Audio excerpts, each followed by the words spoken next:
Welcome back mga kaaldab. Ito na naman po ang inyong lingkod, si Mr. Destiny at magbibigay tayo ng pinakamainit na update nga po ngayon sa social media. Uwian na nga po raw ang lahat o karamihan nga po na pumunta sa Metro Manila Film Festival sa Los Angeles mga kaaldab. Pero hindi po doon sigurado na nakasakay si Alden Richards. Sabi ko nga po sa inyo, may mga bagay-bagay po na po pwedeng pupunta siya ng South Korea o po pwede naman po na lumihis lang siya. Hindi po ba? O po pwede naman na dito na siya sa Pilipinas pupunta muna tapos aasikasuhin niya muna yung TV commercial niya tapos babalik siya ng South Korea. Hindi po ba? Marami kasi mga kwento na naglalabasan.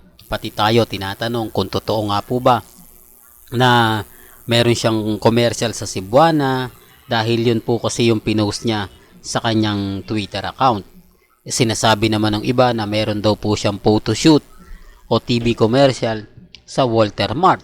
Di po ba? Hati po kasi yung opinion. Tignan na lang po natin. Sa ngayon, wala pa po talagang post o pagpaparamdam man lang ng update si Alden Richards, si Mama Ten, at si Risa. Pansin nyo, yan ang sinasabi ko mga kaaldab na iba po talaga kapag sila po, no? Kapag yung mga update talagang ang ginagawa po nila, hindi po talaga nila o sabihin na natin na magpo-post yan sunod-sunod. Sa ngayon, kapag hindi nag-post si Alden, hindi rin gumaganti si Mama Ten. Pansin niyo po ba? Hindi, sinasabi ko lang po ito para lang po sa kaalaman ng lahat. Sinasabi ko lang po ito para sa mga taong bumibisita at syempre dumadaan sa channel natin. Po ba? Yan naman po yung kagandahan nyo sa channel ni Mr. Destiny. Lahat ng mga gusto nyo pong mapanood, mapakinggan, pag ang pinag-uusapan natin, Aldab, babay, lagi po tayo, di po ba? Yan ang isa sa kumbaga gusto kong sabihin at gusto ko pong ipaliwanag sa inyo. Dito po sa photos kay Menga, hindi po ako namimilit na sabihin na ganito ganyan. Kumbaga, binibigyan ko lang po kayo ng idea. Pinapakita ko lang po yung mga photos ni Mengay na sobrang kapal po ng makeup, no? Sabi nga ng iba, grabe ang kapal ng foundation, no? Para siguradong mapagtakpan. Ginagawa po ito para po yung kung malamang kasi siyempre andyan si Paulo no? Si Paulo alam ko talagang mahusay yan. Di po ba? Talagang magagaya niya lalo na pagkamukhang kamuka. Kayang-kayang gayahin ni ibig kong sabihin sa iba gagawin ni Paulo, no?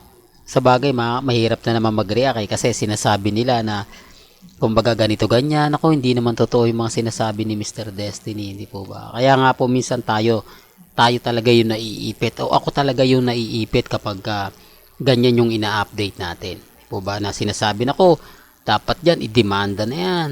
Po ba? Affected sila kahit yung tipong kada anong sabihin ko, nagmimistulang galit sila. Kahit ano ipaliwanag ko, sinasabi nilang ako daw po ang nag-uudyok sa mga mami, sa mga tita, sa mga senyor. Alam niyo sa totoo lang po, may mga sari-sarili po yung mga opinyon ng mga mamis. May sari-sarili po yung mga kaganapan. Di po ba? Kaya lang, syempre, ako naman po, dito naman po sa channel ni Mr. Destiny, hindi naman po tayo namimilit. Di po ba? Sabi ko nga po sa inyo kung ano lang po yung latest na nakukuha nating update sa Instagram, sa Twitter, sa Facebook. Yun lang naman po yung hinahatid ko. Yun lang naman po yung ibinabalita ko. Sa mga ayaw pong maniwala, okay lang naman po yun. Di po ba? At least, kumbaga may updated kayo. Hindi po ba kayo na magsasabi kung si Maine Polkerson nga po ba talaga? Ang haba daw. Kumbaga marami talaga nakakapansin.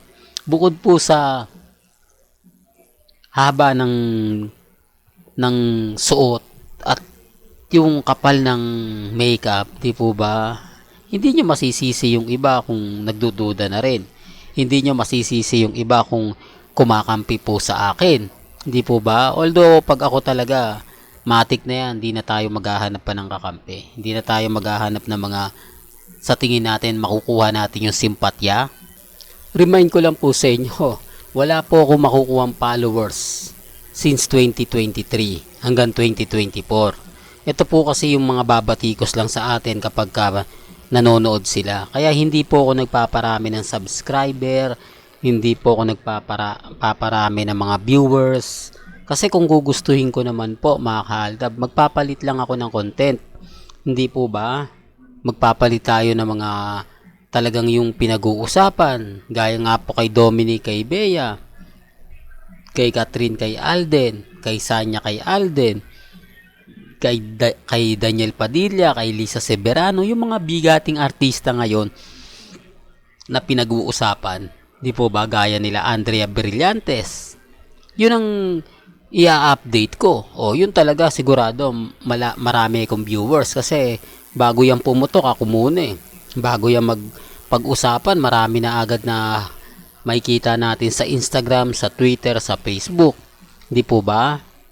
Kung pagbabasihan, sinasabi ko lang po ito kasi sinasabi po nila mga kaaldab na si Mr. Destiny, kumbaga habol lang naman yan, viewers, habol lang naman yan, mga ganito ganyan. Hindi po, Aldab Nation po talaga ako since 2015. Kaya ako po ito pinaninindigan, kaya ako po ito pinaglalaban kasi dito po tayo nagsimula.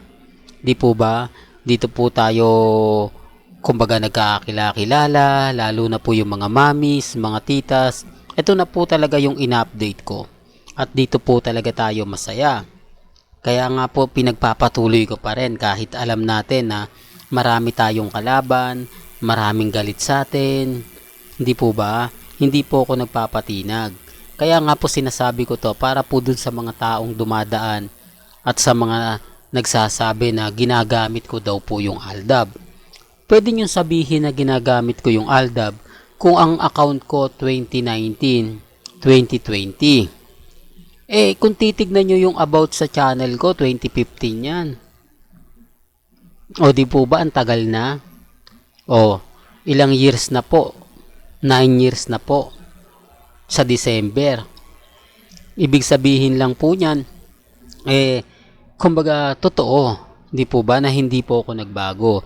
Hindi po ako, kumbaga, bumitaw. Kasi ang katwiran ko, mga kaaldab, nagsama-sama tayo sa Philippines Arena, di po ba? Isa tayo sa nagsigawan, isa tayo sa naghiyawan, na hindi naman tayo magkakamag-anak, hindi naman tayo magkakaibigan, hindi naman tayo kumbaga, fans club, di po ba? Binuulang po tayo ng fandom. Binuulang po tayo nila Mengay at ni Alden Richards. Kaya sila lang po talaga yung po pwede magsabi na tapos na, itigil nyo na, di po ba? Pero kita nyo naman po kasi yung mga sagot ni Mengay sa mga interview niya, kung saan sila masaya, doon na hayaan na lang natin sila. Kung doon yun paniniwala nila, di po ba? Sabi ni Mengay yan sa interview niya kay Ogie Diaz. Ano naman ang sabi ang interview ni Tony Gonzaga o ano naman sabi ni Alden Richards dun sa interview sa kanila? Hayaan nyo na lang, suportahan na lang po natin kung yun ang doon sila masaya, yun yung paniniwala nila. Same din po sa sinabi ni Mengay, yung sinabi ni Alden. Ayun sinasabi ko mga kaaldab. Tapos sasabihin nila, bitter daw ako. Tapos sasabihin nila, hindi totoo, ganito ganyan. Wala pong problema. Ang sa akin lang naman po, magbibigay lang naman po tayo ng mga kaganapan. Nagbibigay lang naman po tayo ng mga update na talagang mapapaisip din naman po kayo.